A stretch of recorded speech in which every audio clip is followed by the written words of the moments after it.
Croto. My name's Simon Hobson. In today's episode, I'm joined by Dr. Anwen Elias. Anwen is a prominent political scientist specialising in territorial and constitutional politics, nationalism, and democratic innovation. She serves as a reader in politics at the Department of International Politics at Aberystwyth University, where she has been a faculty member since 2005. Anwen's contributions include the book Minority Nationalist Parties and European Integration, a Comparative Study, which was published in 2009, and numerous articles on party politics and territorial governance. Her work has garnered over 1,300 citations, reflecting her influence in the field. Beyond academia, Anwen is actively involved in public policy and civil engagement in Wales. She co-directs both the Centre for Welsh Politics and Society and the Wales Institute of Social and Economic Research and Data. In 2021, she was appointed as a commissioner on the Independent Commission on the Constitutional Future of Wales, which published its final report in January 2024. The report outlined options for Wales, such as enhanced devolution, a federal UK, and Welsh independence. Following this, in November of 2024, Anwen was named Chair of Wales Government's Innovating Democracy Advisory Group, tasked with exploring new methods to enhance citizen participation in governance, including initiatives such as Citizens' Assembly. So welcome, Anwen. Thank you very much for joining us on the podcast. Hello. Well, thank you for the invitation to join you. Looking forward to the conversation. So maybe, Anwen, we can start a little at the sort of basics of your background, where you grew up and school life, university. You had quite an interesting university life. You went to university across Europe. I did. So I was born in rural West Wales, in Ceredigion, in a small village called Beulah, and lived there, grew up there. I come from a family of farmers and builders. I went to school in the area, and really lived my life in that part of West Wales until I was 18. And went to University and stayed away for almost a decade doing various academic things until I came back to Aberystwyth in 2005. I got my first academic role at Aberystwyth University, and I'm still here 20 years later. I never thought I would stay for this long, but that's how it has panned out. That's lovely. So I'd like to sort of delve into the book that you wrote, the Minority Nationalist Parties and European Integration, Comparative Study. In that you looked at political parties in Corsica, Galicia and Wales.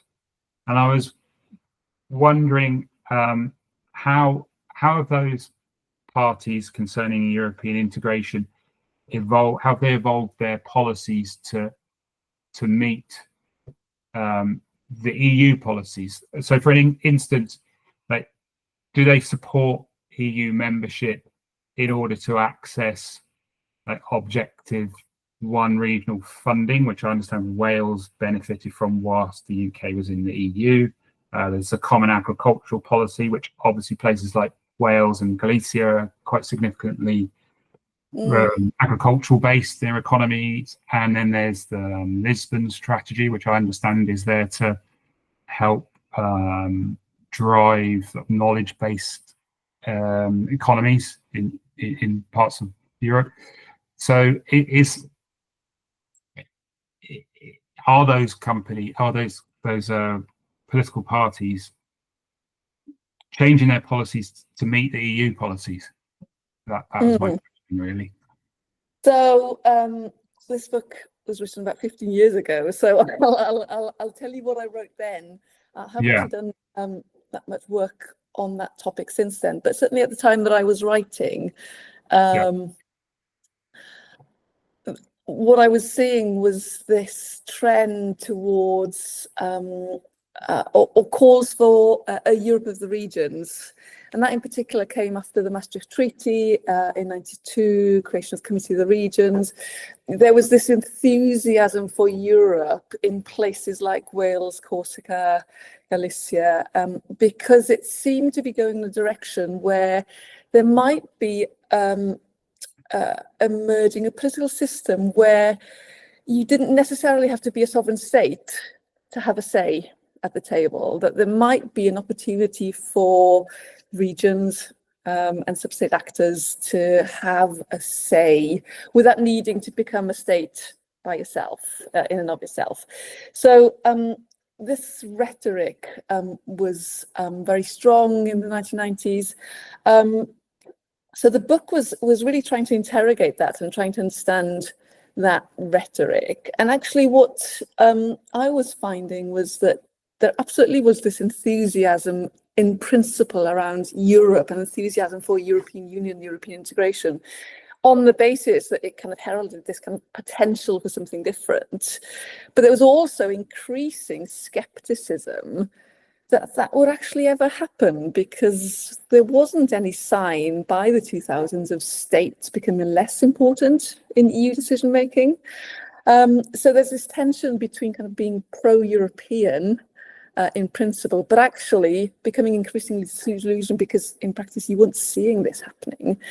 At the same time, and as you alluded to, in many ways, these were regions which were benefiting significantly from EU funds, not least through European regional funding, because Wales, Corsica, Galicia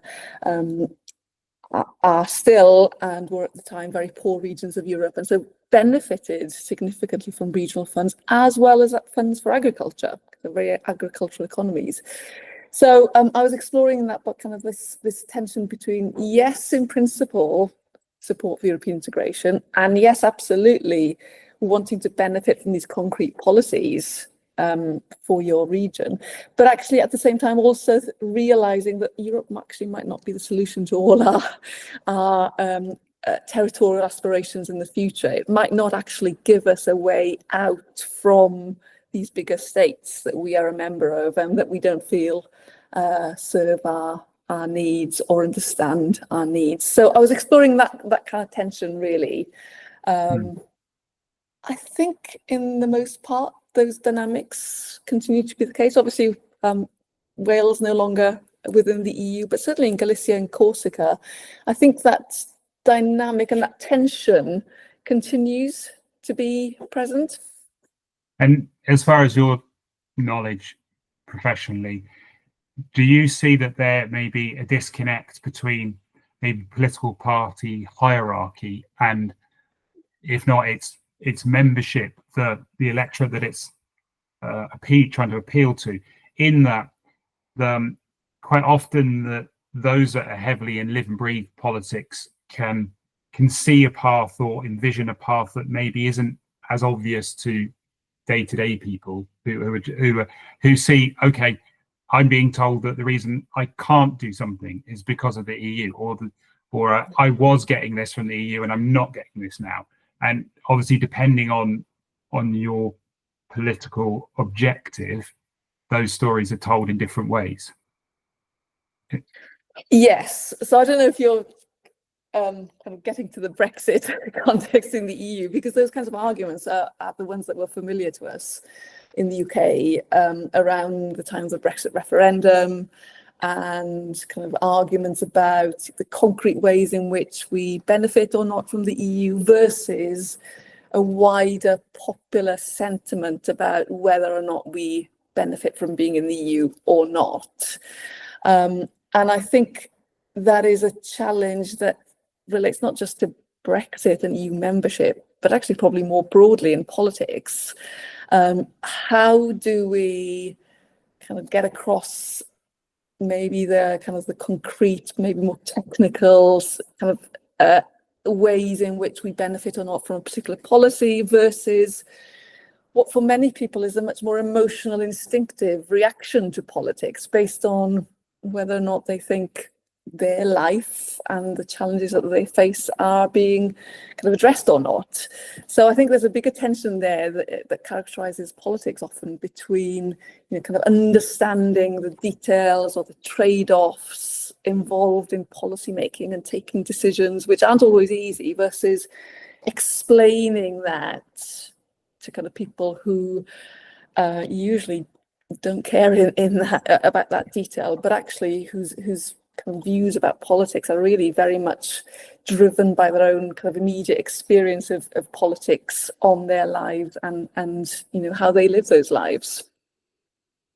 Yeah, and one of the things that has struck me is it seems that it's quite often that maybe the mainstream media in the UK, and I'm speaking to you from Quebec, it certainly happens here at a federal level in Canada, is that places like Wales and parties that advocate for more self-determination of places like Wales or here Quebec are labelled as populist or separatist, and those words get muddled around. But from my observations, populist parties across Europe have sort of pushed the political sphere more towards nationalism. And by that, I mean, if you look at Reform UK, Conservatives and Labour, they seem to be leaning into the idea of UK Britain to mean the same thing, and that those two terms in themselves mean England and the English language. Now, I'm interested to explore, from your knowledge, has that been a trend that we see across Europe? And really that sort of centralist government agenda that we see in the UK, is that pushing minority nationalist parties in Europe to be more extreme on the political spectrum or more pragmatic, do you think? Ooh, that's there's a lot in that question. Big questions in there. So I think it's always challenging when we're using terms like populist. How do we define populist? It's a term that we can use to describe all kinds of political parties who speak in different ways about different things. I think the kind of populism that you seem to be referring to there is that kind of populism of the right wing, which tends to talk about kind of the state and that kind of that state-based identity, whether that is in the UK context, whether that's Britishness, whether that's Englishness, and the conflation of those two things. So that kind of right-wing populism tends to focus on that state identity, and in that kind of rhetoric, other identities within the state certainly tend to be kind of marginalised or talked down. I should say, however, that some scholars have talked about minority nationalists as being populists. So again, it depends on how you want to use that label and where you find your evidence of populism. So it's a tricky term.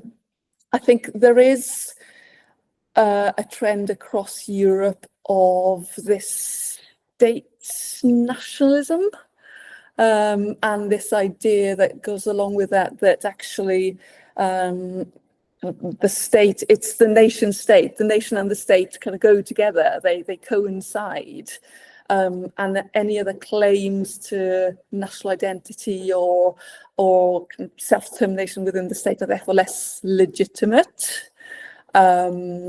Certainly there is a trend that we see across Europe, but also in many other places around the world.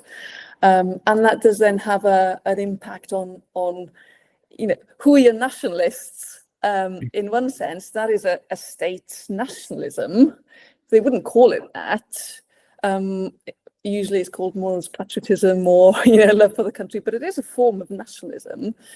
But that, from that perspective, nationalism is something negative, which you see on the periphery and which is something to be rejected. Whereas, of course, if you're in that periphery, nationalism is not necessarily kind of something that isn't legitimate. It's grounded in a different sense of national identity, a sense of belonging, often rooted in historical precedents and so on. So again, these terms are positive or negative depending on who uses them in what context. But certainly, I think we're seeing a trend of this reassertion of state nationalism, of state centralisation, and that does have implications for minority nationalism, if you want to call it that. I'm not sure if that answers the question. I think, yeah, it's really something that I've been trying to understand myself. Now, when I've lived and worked in places like Colombia, nationalism and being a nationalist and being proud of being Colombian is very much a day-to-day activity for everybody. And yet, I guess because of Europe's history with nationalism, it's used in a more derogatory term generally within European context. So I've experienced that, as I said, with Quebec as well, where to be a nationalist is seen as a bad thing. Yeah. So, and I think that's certainly something we see with Wales, is that often a unionist party or a unionist MP or politician will throw at anybody that is asking for more rights for Scotland or Wales. They'll throw the term, "Oh, you're a nationalist," as though it's a bad thing. Yeah. Well, I'm interested in looking at, really why that term has that different meaning in the context of the United Kingdom, and also why there seems, as you've alluded to in your previous response, why there seems to be that blindness to unthinkingly supporting the United Kingdom, why that isn't nationalism to some people's minds. Yeah, exactly. And I think, again, it's just that trickiness of the term. I think nationalism, because of its historical experience and context, is often seen as a negative thing, as a form of division, of exclusion, and absolutely it can take that form. But maybe because I'm speaking to you as somebody who lives in Wales, who thinks of myself as a Welsh first and foremost, nationalism for me is also able to be something positive. It can be inclusive and accommodating, and something that evolves. So I think, again, it is something that doesn't have to be negative and a force for bad. I think it very much depends on how you define your own identity and how you practice that identity. And I think, it can be something to be celebrated because it kind of is grounded in a sense of just being different. And that difference in and of itself isn't a bad thing. I think it can be very enriching and something to be celebrated. So I get the difficulties of nationalism as a term and how it's often used, but it's not the only way in which nationalism and kind of national identities underpinning that can be used. Thanks. Yeah. So I wanted to have a chat about your time as commissioner on the Independent Commission on the Constitutional Future of Wales. It was quite a mouthful, the title of that. It is. So that commission followed on from many others like the Richard Silk, and it was a St David's Day agreement as well. And there are lots of really great things that were concluded in all of those commissions and those reports. They occasionally get referenced in various parties' manifestos, but are largely ignored by politicians in the Senate and particularly in Westminster. And I guess as a taxpayer, one can ask, well, this is millions of taxpayers' monies going on these commissions. If they're then just going to be ignored, what's the point in them? And I think that's a fair question. I would say that they are mostly ignored in Westminster by some parties in the Senate for sure, but not all. But certainly in Westminster, I think it's fair to say that these commissions haven't led to significant constitutional change, which is frustrating. certainly somebody who sat on one of those commissions and contributed to its work. And I think it is disappointing, actually, that the recommendations of the commission I sat on, but also the others before it, haven't been taken more seriously. Does that mean that we shouldn't have them? No, that's not my view. I think the job of these commissions actually is really important. It's to think about big constitutional questions, which are complex. Their job is to gather evidence and to consider that evidence robustly and systematically and objectively, and to make recommendations based on that evidence. And I think that's important because we in Wales have to think about these questions about how Wales is run, how we're governed, how we might like to do things differently or better.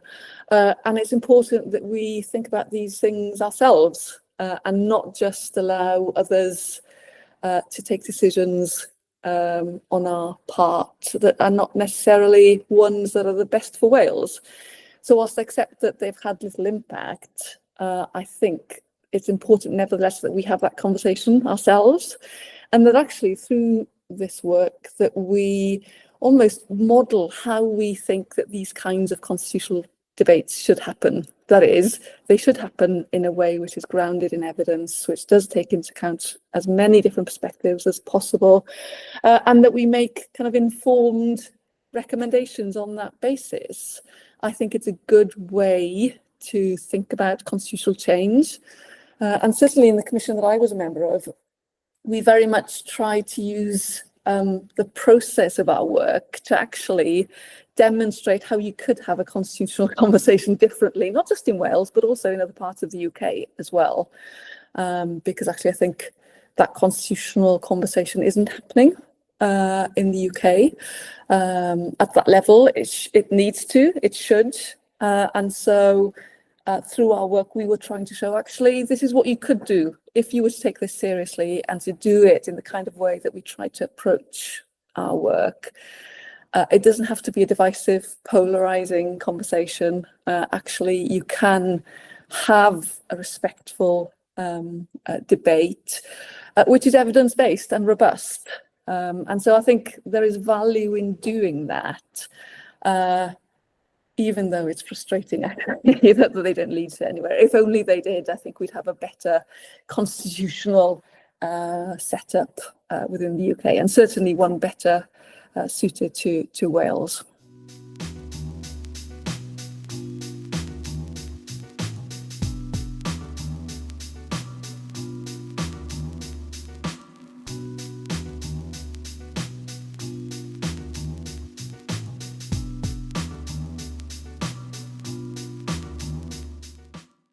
Yeah, well, if anything good does come out of your work, it was one of the catalysts that myself and the co-founders of New Wales, that's one of the reasons why we brought New Wales together, because we were frustrated that nothing was happening with that excellent work. And we did see that it could lead to having these deeper conversations that need to be had for building Wales's future. So in that, excuse me, so in that independent commission, it was high, there's some various conclusions, but something that was highlighted in there was the importance of needing to of the UK government to need to engage with developing democracy in Wales, and how the citizens of Wales are asking for it. Everybody interviewed said that they'd like to know more, they'd like to be more involved in day-to-day decisions. So there was some broader concepts of further devolution, taking the UK towards a federalised model, or accepting and exploring the independent route for Wales. But so I guess my question is, do you believe there's a version of the United Kingdom that could ever truly accommodate Welsh aspirations for political and economic autonomy, or is independence an inevitability in the long term? So I think there are different constitutional options for Wales, and you've summarised some of the ones that we looked at in the commission. I don't think any of those options are inevitable. We shouldn't also forget that there are some who prefer constitutional options which would be neither autonomy nor independence, but actually which would see a reduction in the powers of the Senedd and even abolishing the Senedd altogether. So there is that full spectrum of constitutional options. But that's that to interrupt you, but that viewpoint, it is not reflected in the under 30s in Wales. They very much see Senedd as part of their, even if they're not engaged with it, they see it as part of their political landscape. And my understanding from looking at polling and questionnaires is that there's very, very little support in the generations coming through for abolishing that political institution. Yeah, that's correct. But that doesn't mean that there aren't others beyond that age group who don't support those constitutional options. And their views are equally as important if we want to understand the views of Welsh society as a whole. And whether we like it or not, those views are part of the constitutional debate. I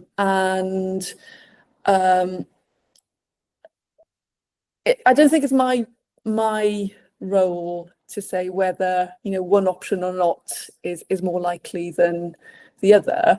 And that was the view the Commission took actually in the end, was that it's for people of Wales to decide ultimately what kind of constitutional options they want.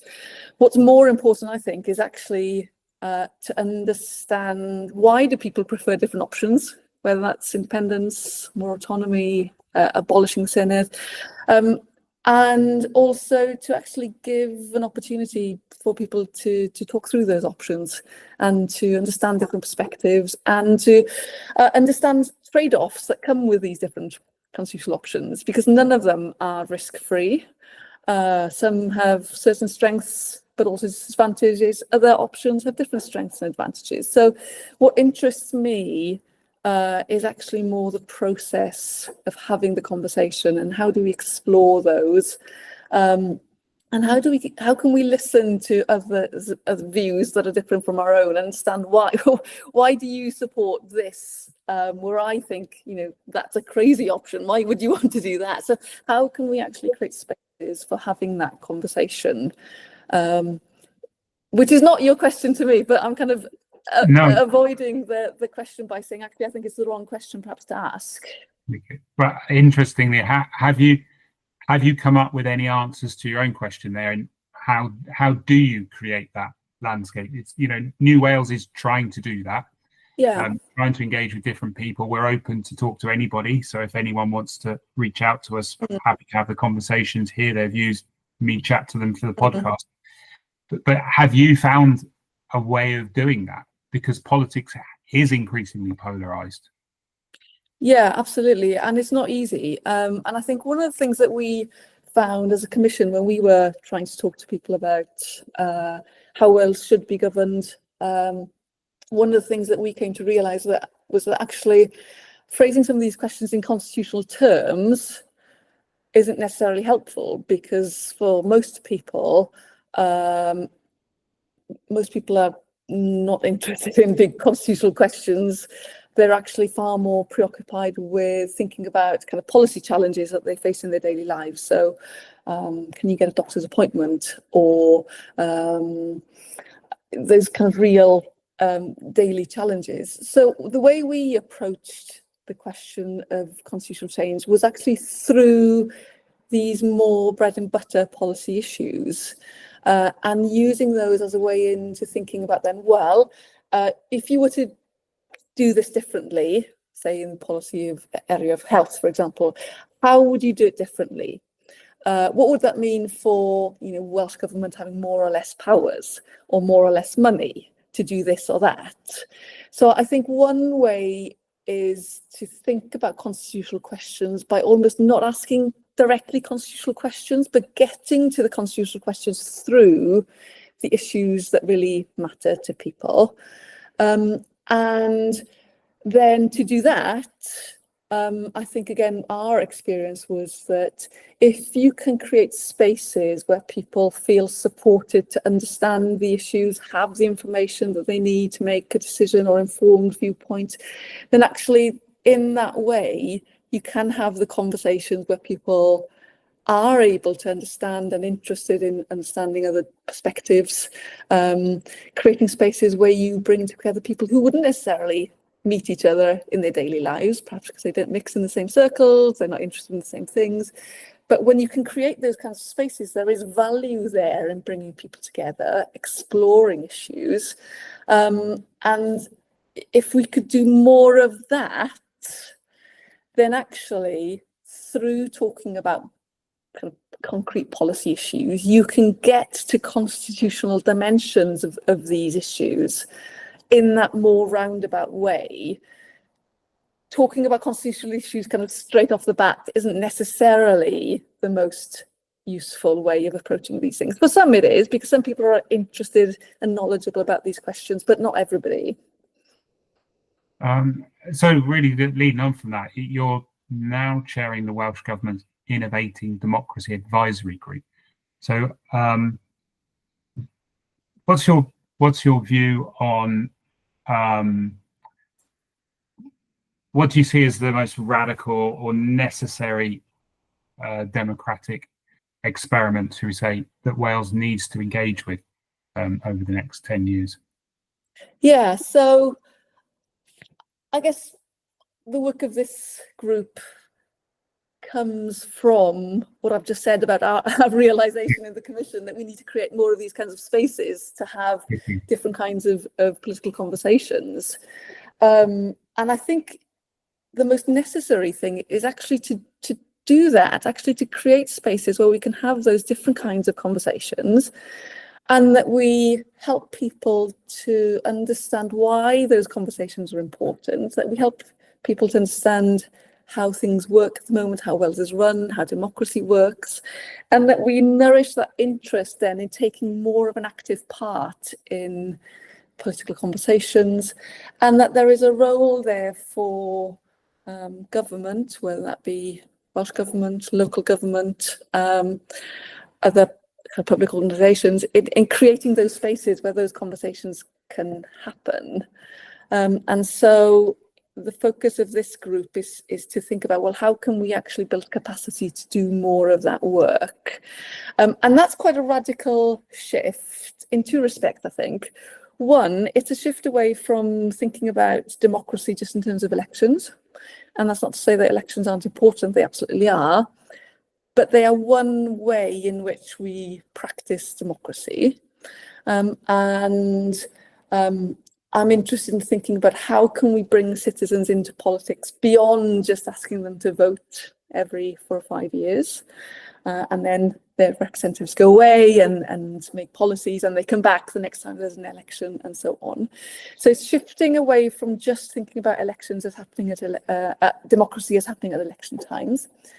And then it's also radical in a second sense, because what we're saying is, well, if we want to open up these spaces for citizens to take part in political conversations, to do that well, what needs to happen is that you have to have a shift of power away from politicians and civil servants towards seeing citizens as partners, as co-creators of politics, and that you're sharing power and are giving them the opportunity through things like citizen assemblies, participation budgeting. There are lots of other different ways of bringing citizens into politics, that actually you are meaningfully giving them an opportunity to express their views, their preferences, to contribute to decision making, and that there is a commitment then on the part of politicians and civil servants to actually take those ideas seriously and enact them and make policy decisions that actually reflect those voices. So in that respect as well, I think it's quite a radical change in how we think about democracy and the role of kind of the public and citizens in that democracy. Absolutely. Actually, as you were speaking there, it brought to mind something that I've been reading about, which is liquid democracy. I don't know if you know much about that, but no, I don't.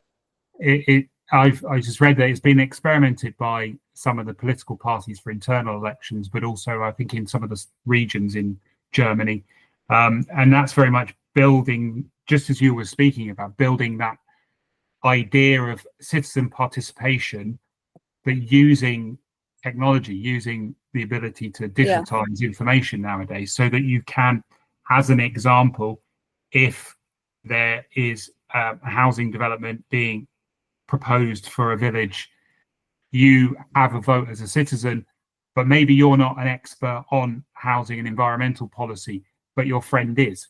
So you can give your vote to somebody that knows more about the subject than you do, that's still, you know, in the community.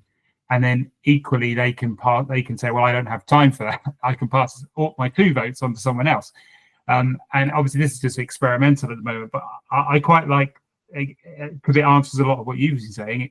It really engages people with that process, and obviously with the digitalization of things, that accounts for the security of the voting structure and things like that. So I don't know if you've explored that at all. No, that's really interesting. I'm definitely going to look up liquid democracy. That sounds like a really intriguing term, but I think it's getting at the same idea of just thinking differently about how we might bring people into politics, different methodologies for doing that. And you mentioned their kind of digital tools for supporting that. There are lots of really interesting innovations internationally around the use of digital platforms, which can help us do these things differently. And I think there's a lot that we can learn in Wales from places around the world who are doing much more of this kind of thing. And we're probably a little bit behind the curve actually in Wales in this respect. So I'm really interested that we look and learn from other places on all of these different kinds of ideas, and to think through what could that allow us to do differently in Wales, and how in Wales might we want to give our own spin to these things. It's not necessarily about kind of just adopting what other places are doing, but actually learning and bringing that learning back to Wales and thinking for ourselves, gosh, what could we do using these principles, these ways of working? How can we actually reinvigorate our democracy in these different ways? And what are the huge benefits that I think that way of thinking could bring to the way in which we do politics? Absolutely. I mean, I think anybody that's under 30, the concept of having to walk down the road, pick up a piece of paper and physically draw a cross, you put it in a box, is an anathema. You know, when everything else is done with, okay, there's my phone, I've done that. Yeah, exactly. So I think there are lots of really exciting innovations out there that we can learn from. The challenge is kind of, how do we do that, and how can we bring that learning to life in a Welsh context, when it's often quite difficult to change the way we do things. You know, we get entrenched in established ways of doing things, and ways of thinking about how we should do things. I think that's the challenge. Is there's plenty of innovation out there. The challenge is actually, how in Wales can we embrace that and really think through seriously how we could do democracy differently in Wales. Earlier in the conversation we discussed populism, and I was just thinking there, with, you know, it's good to embrace these new ways, methods to engage people, get people feeling that they've got power over their daily existence. But I wonder whether by exposing that at the moment there is very little that people can do day to day or week to week to change things, whether that knowledge, giving that knowledge to people, not that it's ever a bad thing, in the short term fuels populism, because it gives people a sense of powerlessness. You know, I now realize I don't actually have any control over any of this, therefore I'm going to support the people that have got the radical or smashing up the playground attitudes to things. There's definitely a risk there, and things like citizen assemblies are often judged negatively because precisely they don't lead to any change. So what's the point? And the risk then is that you just add to the disillusionment, if you like, the lack of feeling that we have a voice. We've done this and still nobody listens, nothing changes. So there's absolutely that risk. And that's why actually these things aren't in and of themselves a silver bullet. You have to do them well. And there's a particular set of skills there that you need. But also the most important thing, I think, is that you have to have that political buy-in. You have to have the political will to invest in these things in the first place, but also accept and be willing to embed them and kind of, you know, make them meaningful in the context then of the decisions that you as politicians make. Because it's at that point that I think that they are weakest, potentially, if you do these things and then no change happens or you're ignored. And that is absolutely the risk. So the challenge, I think, is really tackling that issue of how can we make sure that these innovations are not just kind of one-off things that don't lead to anything. How can we make them a standard part of our democratic process, and how can we make sure that the voices that we hear through these methods then actually feed into kind of formal politics and decision making, because we still need that, but how can we make sure that those citizens' voices actually have an impact and do lead to change? And if we can crack that, and again, there's a growing body of international evidence out there about how to do that, really good examples in places like Belgium and France of getting that right, then we're mitigating against that risk that actually they can fuel disillusionment and potentially more kind of polarization or populism on the grounds that actually, look, this is just more of that politics that doesn't work for us. So in one of the earlier episodes I recorded with Mark Colborne, the Paralympic gold medal winning cyclist. Now, Mark was really insistent on Wales embracing change and seeing the opportunities that the world presents it now with the speed of change, and some of those things we just discussed, with, like the ability to digitalize democracy and things like that. And I was interested to hear your view on if working closely with governments such as you have and policy shift, you have a deeper understanding now on how change happens or doesn't happen in the way. I do, I think. I'm still learning. Certainly, I think sometimes it's very frustrating that things don't change very quickly. That certainly is something I've come to appreciate. But also, I think part of my own learning is actually understanding why that is the case, and what are the barriers, but also what creates those opportunities for change. And I think there is where I'm understanding more about actually, okay, things are challenging, things are slow, but it's not impossible. And how can we create those moments, seize those opportunities where there is a chance for change and then push that through? And I think that's where my own research is increasingly focusing, is on understanding those contexts and those complex systemic contexts in which people work, in order then to try and be more specific and more concrete in terms of when you're making recommendations to politicians and policymakers and civil servants, to try to understand as well as you can what is the context that they are operating in, what are the barriers and opportunities that they face, and how can you maximize that opportunity for change to make sure actually that the work that we're doing is really kind of focused and targeted in the best possible way.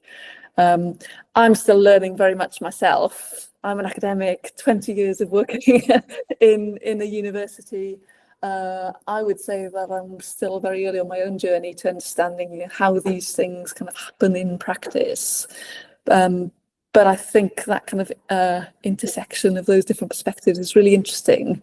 And I'm quite keen for this new advisory group really to think about where can we suggest action that actually can lead to change most effectively.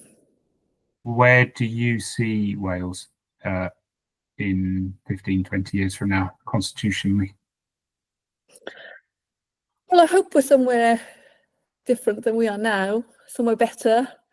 I am hopeful. I think you have to be, otherwise what's the point?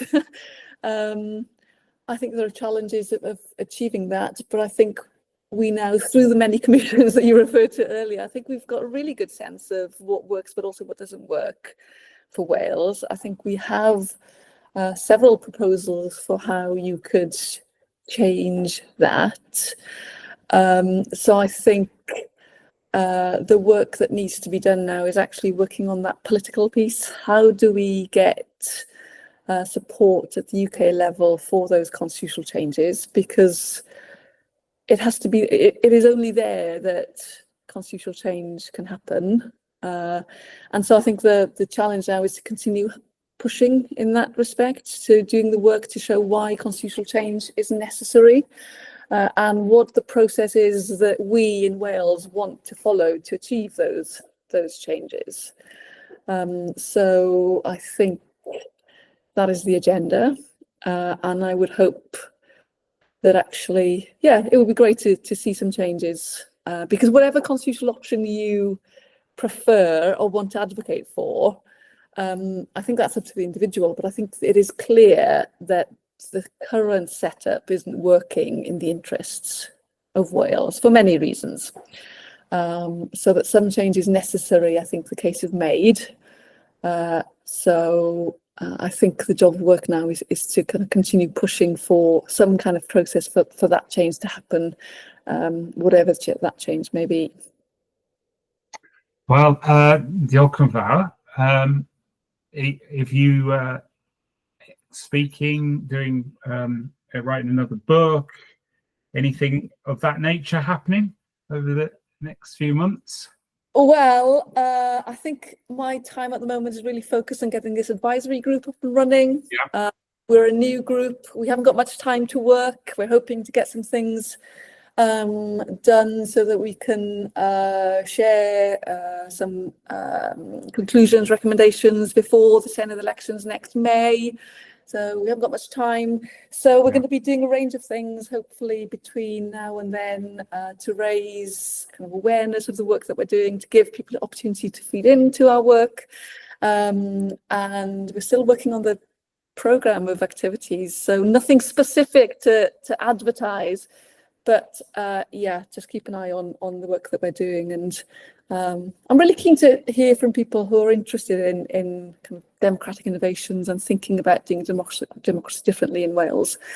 Yeah, it would be great to hear from those people, to have that conversation actually as we proceed with the work that we're doing. Super, great. Diolch yn fawr to today's guest, Dr. Anwen Elias. If you enjoyed this episode, be sure to subscribe and stay tuned for more conversations with people who want to build the future of Wales. And do go and find, like and enjoy new.wales across all your favourite social media channels.